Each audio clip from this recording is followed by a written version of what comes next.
Thanks for tuning into TellyCast. Each week, we speak with TV's movers and shakers to get the latest insight and opinion on industry developments. There's a new episode every Thursday. Our website, TellyCast.com, includes additional exclusive feature content from TV's thought leaders. Articles are free to read. Just register on TellyCast.com. And while you're there, why not sign up for our free newsletter, TellyCast Plus? Thanks again for listening. I hope you enjoy the show. TellyCast, the TV industry news review.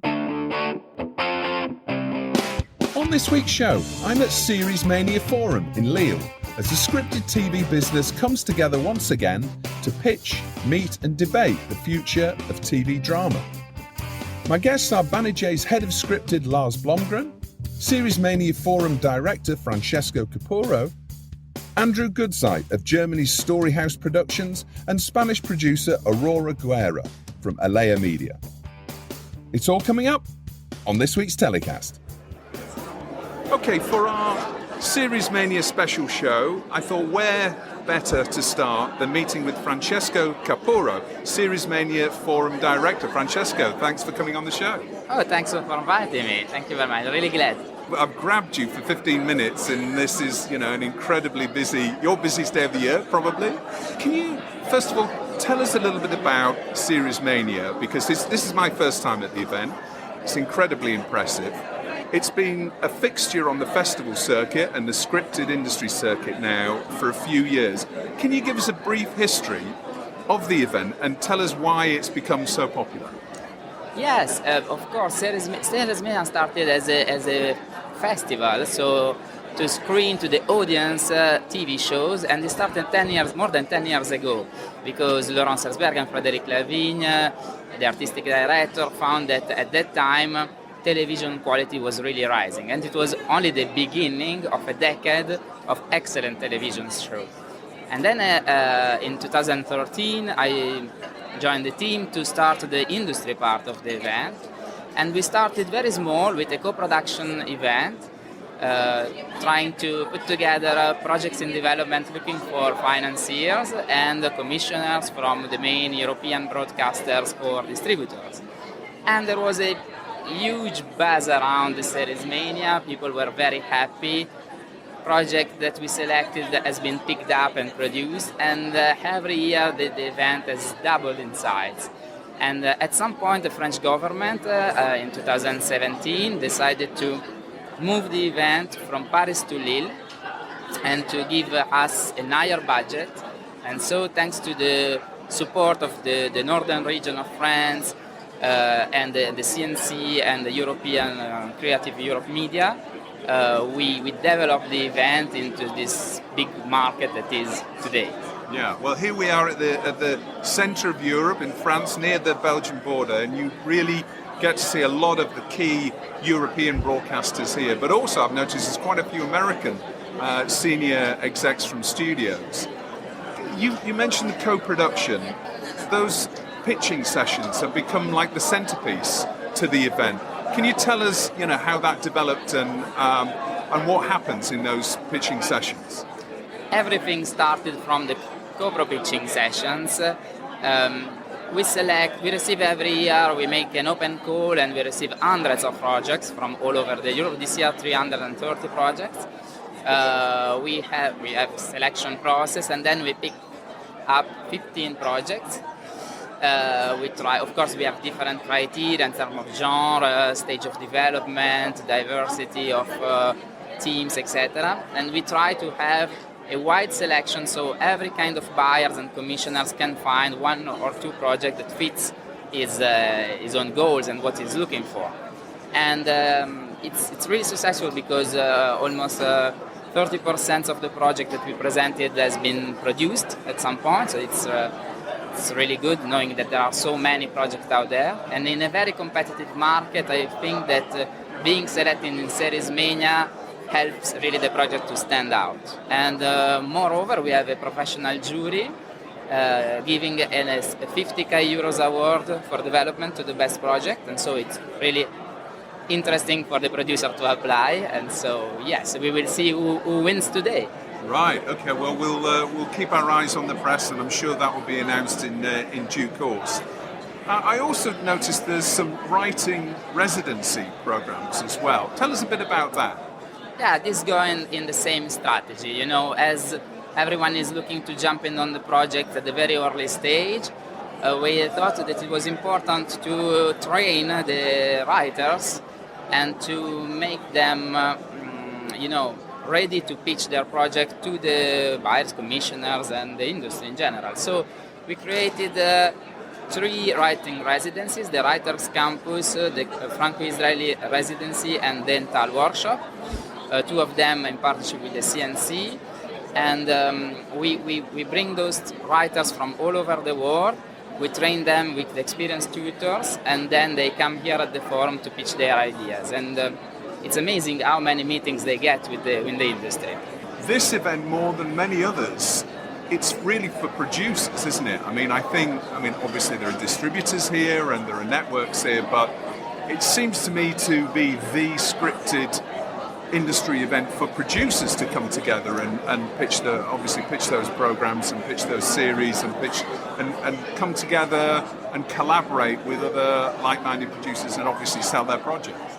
Yeah, yes, it's true. As I said, we started from there, from the content, to help producers to finance their show, to help writers to get in contact with the industry. So yes, we have built an event around the writers and the producers to give them the opportunity to meet the industry. But the industry is eager to meet them because they want to, as we said, it's very competitive. So they want to meet the talents as soon as possible, to sign them as soon as possible, to work on the very high-end project as soon as possible before their competitors. Yeah, well, that's it. That's what we're seeing is obviously huge demand for talent, whether it's writing talent or acting talent, which is one of the key themes, I think, around the drama industry today.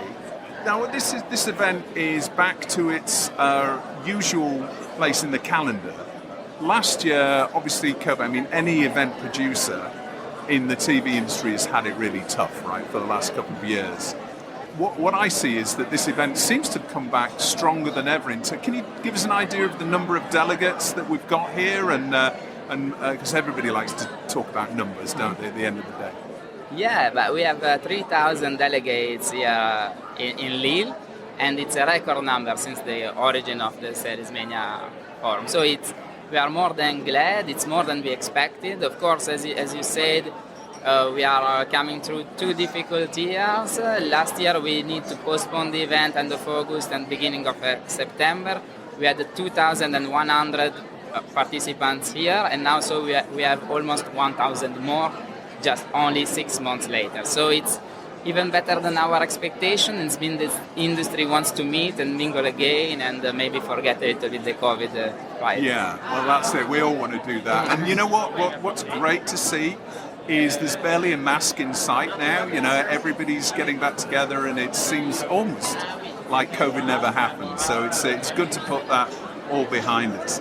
Now, looking at any industry event where there's a coming together of such talent from production, but also commissioning, distribution. It's always, a great opportunity to look to the future as well and look at the key themes, particularly as, the industry's been so disrupted over the last couple of years. You've got a program called Lille Dialogues. Tell us about what that is and what this year's theme is. The Lille Dialogues is sort of an event within the event. It's part of the forum and it's a summit. It's one-day summit where we gather CEOs and politicians and decision makers to talk about strategy. The forum is more content-oriented. We talk about projects and co-production and so on and so on. And the Lille Dialogues is more focused on the regulatory issues. For example, the quota of production that big streamers need to have in Europe, etc., etc. And in this year, the main theme is around the creativity, but the opening speech will be given by Margrethe Vestager, the Vice President of the European Commission, who was in charge of the competition in Europe, and she's one of the most important defender of the European sovereignty also. So You raise a point there that it's also great to see local and national governments supporting events like this, you know, and really getting behind it. And I'm not sure there's many other events, you know, perhaps with the exception of Canada, where you see that sort of governmental support. So that's obviously a big thing for you. It's a French tradition, you know. The French CNC support the Cannes Film Festival for feature film, the Annecy Film Festival for animation and kids, and they are very proud of it, and they want that Series Mania will begin, you know, the Cannes Film Festival for TV series. So we hope, we are really humble, but we hope one day to achieve this goal. Well, you certainly looks like you're on your way there. What about your personal highlight then for the next few days? We're speaking on Tuesday. The event runs until Thursday. What's your personal highlight? What were you particularly looking forward to seeing? Oh, it's hard to choose because we made the program, but it's beside all the pitching session that I really encourage all the delegates to attend, because it's where you can find the new ideas. I think that there is a couple of sessions really interesting. For example, HBO presenting the European strategy. There will be Paramount making some announcements on Thursday. There will be also some, a keynote very interesting about the metaverse and what's the metaverse. Everyone is talking about that, but nobody knows exactly what it is. And the head of Facebook France comes to give a keynote about that and which possibility can open for our businesses. So I think that there are a lot of interesting panels going on. For the people who can't attend, everything is available online on our digital platform. So if you missed something, you can catch up later. All right, okay, and we'll post a link on that in the episode description so people can go and take a look. Franchesco, thank you so much for your time. I'm really glad that I've been able to drag you away for a couple of minutes. You are very lucky. In your busiest day of the year. Thank you for coming on TellyCast. Thank you for inviting me. Thank you very much. So one of the great things about coming to an event like this is you bump into really nice people and hear about really interesting projects. Now, I'm joined by two Spanish women, one of which is very well known to TellyCast listeners, is Maria from Omdia, and I'm also joined by Aurora Guerra from Alea Media from Madrid, and you're a producer, aren't you, Aurora? Tell us about what you're doing at Series Mania. I am showing our new series, is Peace Force.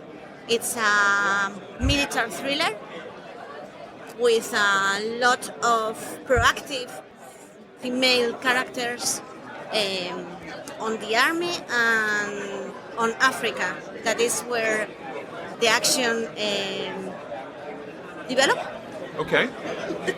And this was commissioned in Spain, is that right? It's a show that's already been made? Yes. And who's the broadcaster in Spain? It's Radio Televisión Española. Okay. TDE. And you're here to sell the show internationally, presumably? Yes, we are trying to show to the world how the Spanish creators can do a very good and powerful product inside our own country. Okay. Well, we've seen, a huge interest in Spanish-speaking content, thanks to Netflix and lots of other international streaming services. And we've also seen these local stories going internationally. And now, Spanish language, or in fact any local language drama, doesn't have the barrier that it once had. Tell me the title of the show again. Peace Force. Peace Force. So tell me why Peace Force might appeal to international audiences and why international buyers might be interested in it.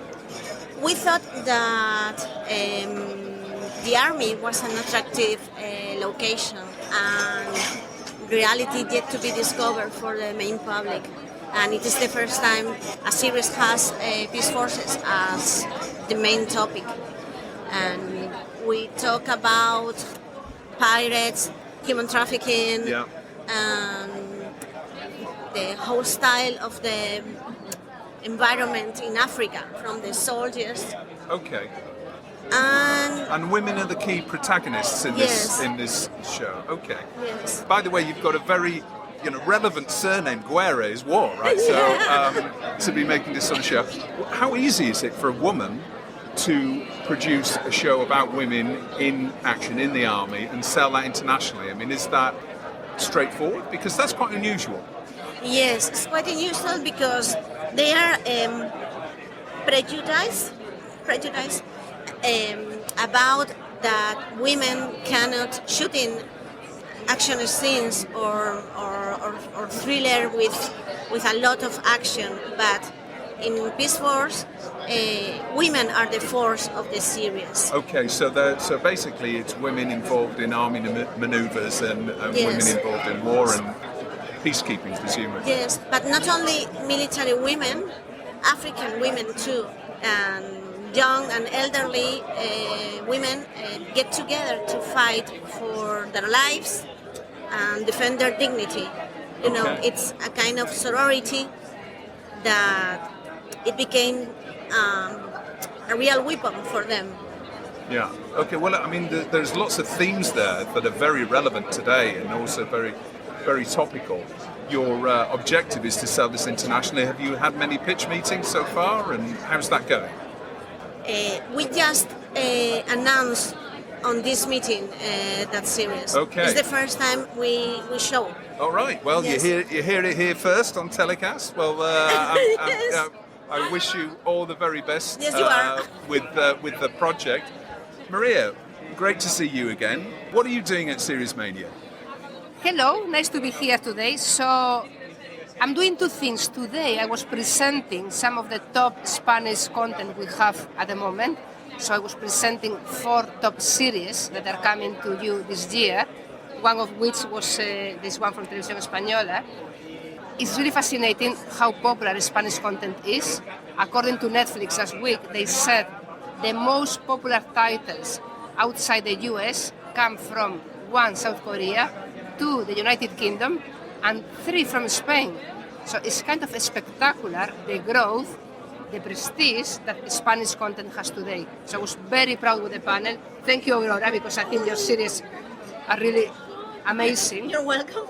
The army characters from Africa, from Spain, the role of women. This series touches so many hot topics that is really, really fascinating, and I'm looking forward for the rest of the world to be able to watch this content. Me too. Yeah, well, I imagine the first port of call may be in the US, because, it's something that we've covered before on TellyCast. It's a huge Spanish-speaking audience in the US. I think there's about 90 million, something approaching that in the US. Yes. Presumably that's going to be one of the first places you may approach to... I think so, and the plot is so universal, because it's something that anyone can understand. What happened inside the army and what happened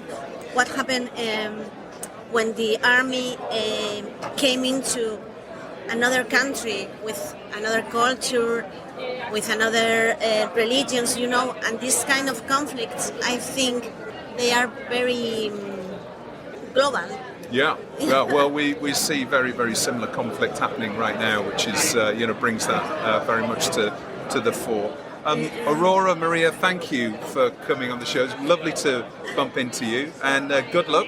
We'll put a link in the episode description to your show, so anybody can go and take a look at that. I'll be watching the press, I'm sure, for your international sales, because it sounds very sellable project.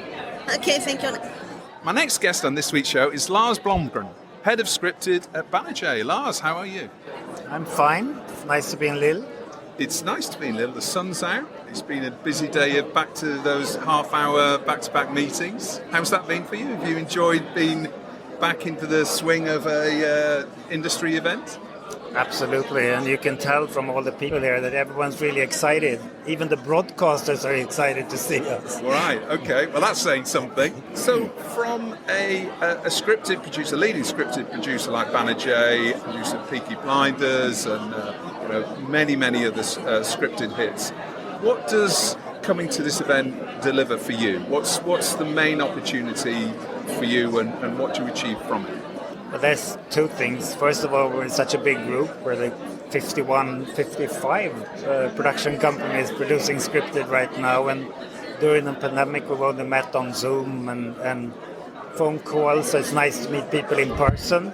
That of course goes for all the external people that you finally meet in person. It's a big difference, and so it's nice to see everyone. And also I think we've all been kind of isolated. We're a big group, so most of my conversations are with people inside the group, and now just to get a chance to reflect and talk with colleagues and competitors, whatever. So it's a big and great event. With so many buyers and so many different types of funding now coming into the scripted space, how are you seeing demand for scripted changing? Because there's so many more buyers, so many more opportunities for funding. How are you seeing things change? It's changed for the better because the competition between the different clients, the streamers and public service broadcasters and linear TV, it's well, for us as a production company, it's to our advantage. It's not just one streamer now; it's 4 streamers or 5 streamers. It's more demand, right? More demand, yeah. And so that's the big upside.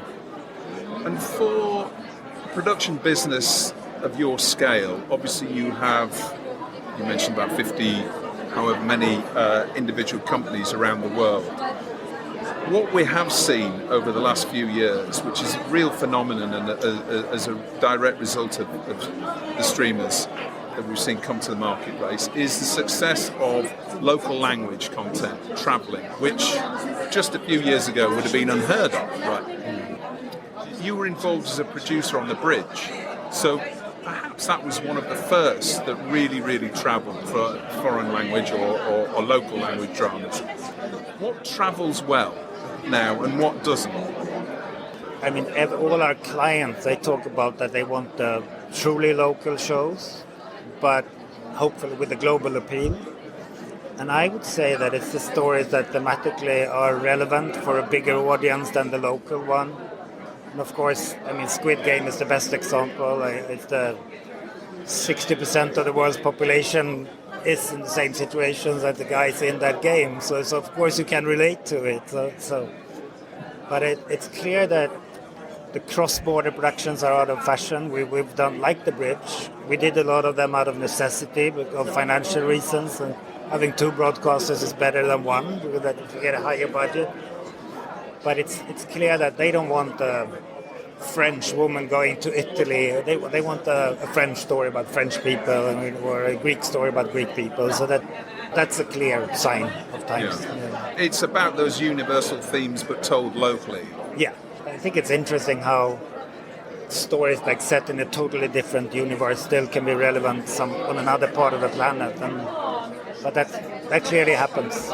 We're here, the first main event. I mean, obviously there was a Series Mania last summer, which was slightly out of sync, but we're now here back in its regular time slot, and it's bigger than ever. We've heard that the delegate numbers are now over 3,000, so that's almost a third bigger than the last one, and many people I've spoken to have said it's the busiest they've ever seen the event.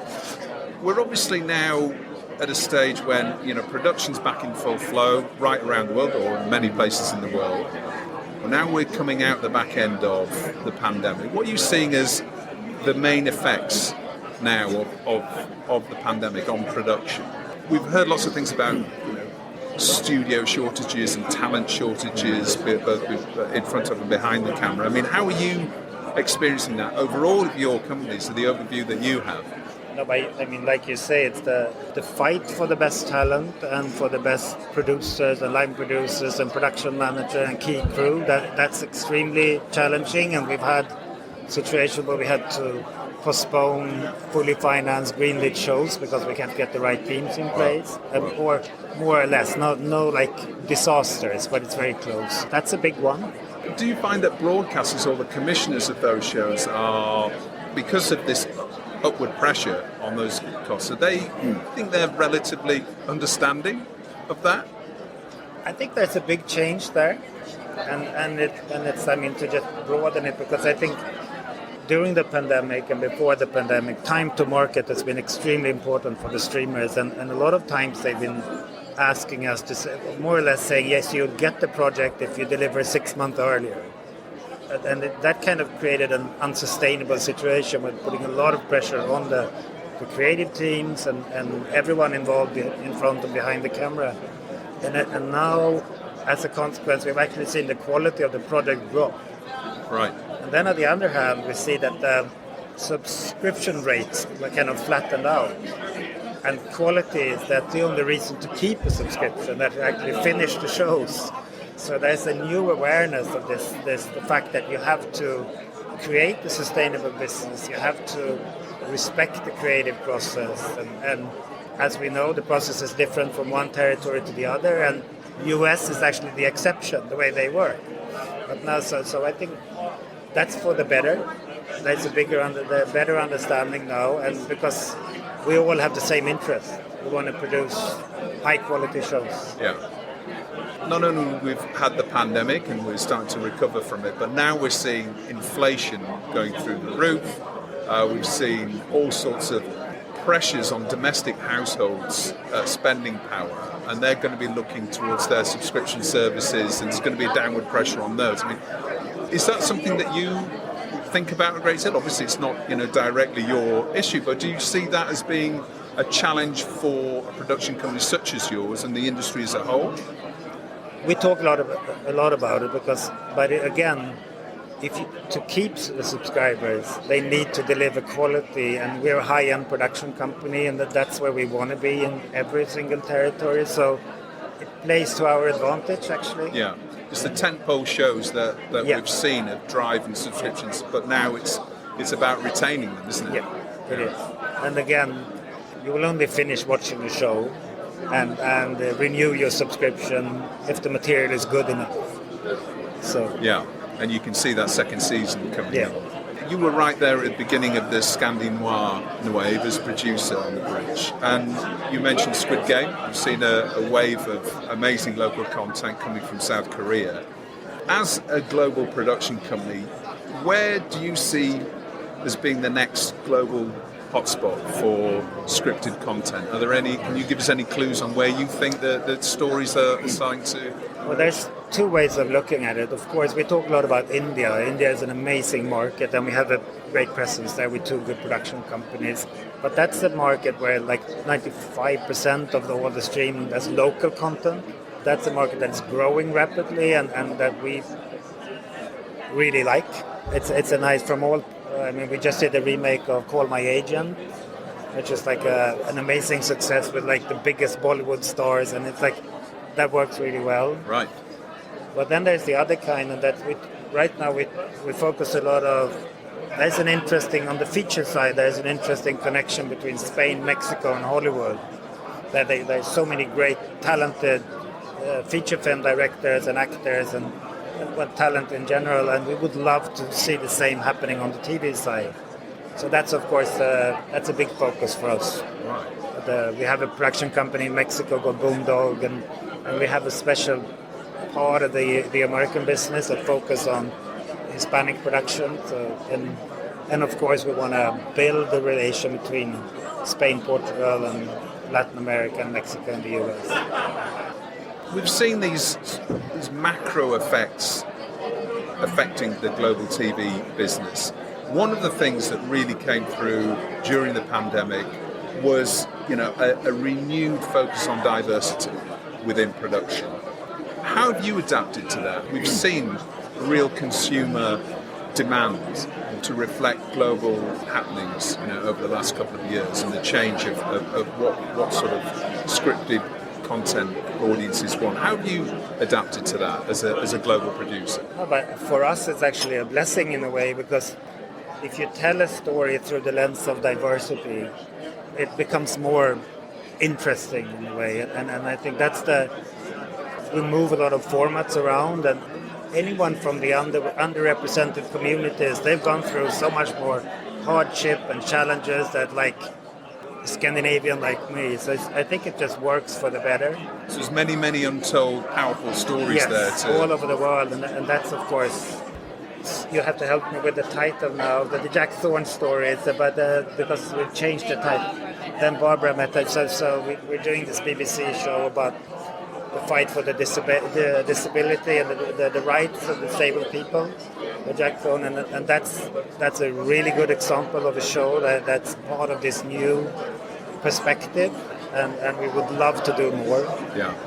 That's probably not the sort of show that would have been commissioned maybe 3-4 years ago, right? But now it's front and center, and it's for the better for everyone. Yeah.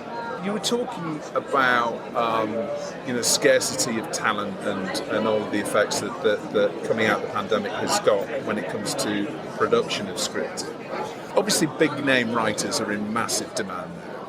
How do you balance those creating projects with those writers, but also discovering new talent? Because new talent is obviously key to pipeline of any business.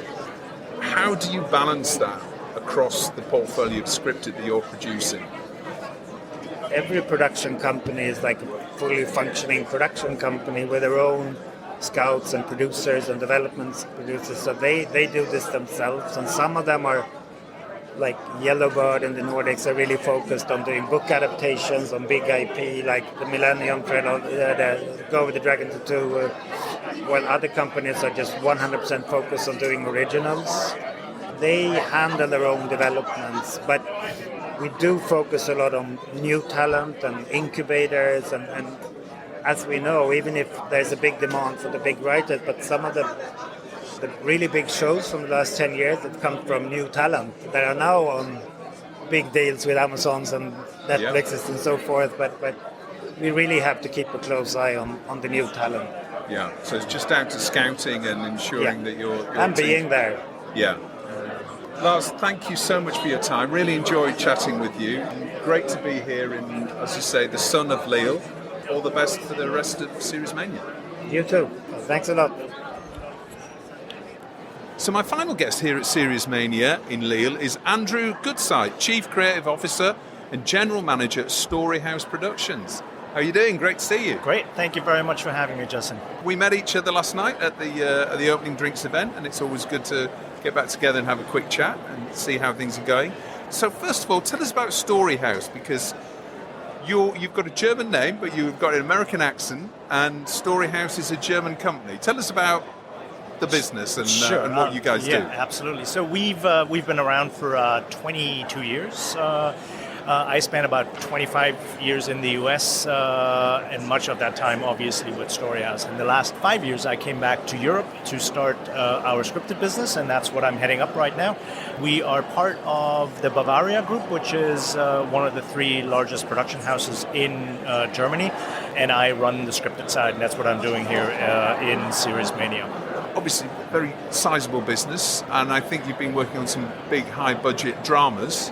First of all, tell us what you've produced recently and maybe what you're currently in production with and what you're pitching here at Series Mania. Yeah. So we've completed rather successfully the first season of Sissi, which is a modern take on the old 70-year-old films by Marischka with Romy Schneider. It's a princess story. Everybody, at least in continental Europe, knows it. It's cultural tapestry. It's Christmas programming. Boys and girls have been forced to watch it, liked it or didn't, and we took it upon ourselves to update that story and make it viable for the 21st century. This was produced for RTL Plus and the RTL Group, distributed by Beta very successfully, and we had a really successful outing at Christmas all over Europe, all the way to Brazil. So Beta did a wonderful job of selling it very successfully. And we are shooting the second season in 2 weeks. That's starting up again. Fantastic. Yeah. I was here in September last year as part of the co-pro pitching opportunities, and we presented a show called Mozart, which is basically the story of Mozart's unknown sister, who was a musician and composer in her own right. And we're telling a very wonderful, loud rock and roll story of the musical industry of the 1780s, and you can just imagine what that all made entail. That sounds brilliant. It's a lot of fun. It's nice because it's a project where the story is obviously very, very important, but the music's going to be just as important. So we spend half of the time creatively, we spend developing a musical concept that does honor to classical music and Mozart, but also will allow young people with a new, who may just shy away from the classical aspect of it, make that accessible for them as well. That's a lot of fun. Okay, so it's got young sensibilities. Absolutely. It's about a young woman who's breaking through the glass ceiling, who has to stand her own, who has to fight for her music and has to fight for her love, and we're putting her through the ringer, as one should as a writer for a successful drama. Yeah. And who are you producing that for? Is that with a broadcaster yet, or are you pitching it? I can't really say because the deals haven't been closed, Yeah. but I must commend Series Mania. It was an absolute wonderful opportunity to pitch the show here and immediately find clients on site in September. And we are closing deals as we speak. This is a combination of linear broadcasters from Europe and some new up-and-coming streamers, which is a wonderful opportunity for us because it's probably the best of two worlds.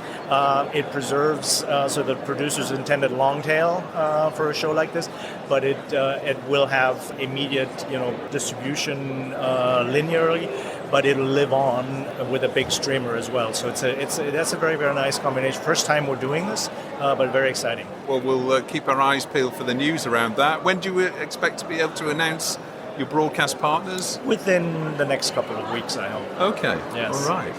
That's a great advert in itself for Series Mania, isn't it?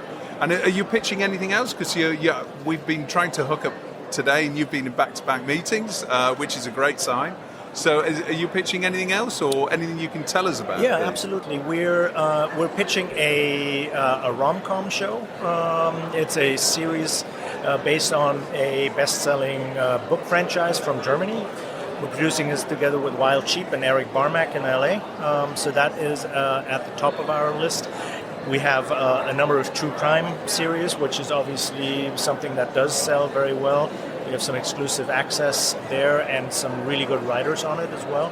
And we have a historical thriller that I think we will be able to announce pretty soon as well, that combines soccer and the dark history of Germany, which will be an exciting project as well. Okay. And all of those productions, are they all German language? No, we are distinctly a international facing production house. I write in English, I dream in English. The German language I have to keep alive, even though I am German. So we are very well versed in international co-production. We've produced in Chile, we've produced in the Baltics, we've produced in the United States. So it depends on what the project requires. Some of those shows are in German, some of them are in different languages.